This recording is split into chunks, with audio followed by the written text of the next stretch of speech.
Isang mapagpalang araw sa lahat.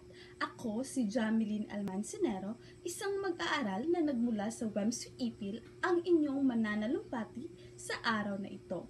Sa pagkakataong ito, nais kong pag-usapan ang isang napakahalagang issue dito sa ating lipunan, ang karapatan at pagkilala sa LGBTQ+ community. Sa ating bansa, marami sa atin ang nagmumula sa iba't ibang uri ng pamilya at komunidad. Mahirap para sa isang kasapi ng LGBTQ+ ang magpakatotoo sa sarili, dala ng takot mahusgahan at pandirihan.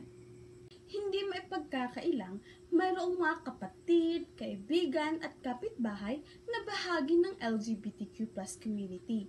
Sila ay mga tao rin na may mga mataas na pangarap, ambisyon at karapatan katulad ng sinuman.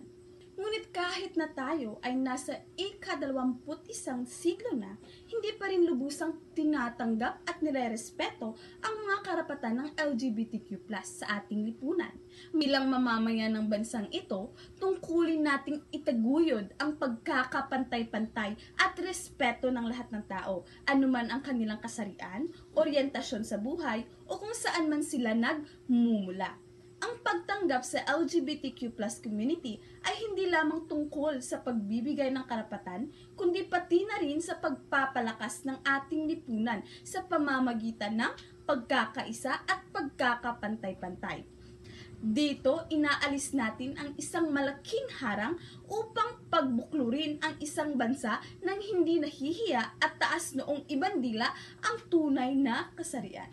Sa ating pagtutulungan, pagmamahalan, maipapakita natin sa mundo na sa Pilipinas, ang lahat ay pantay-pantay at pinahahalagahan.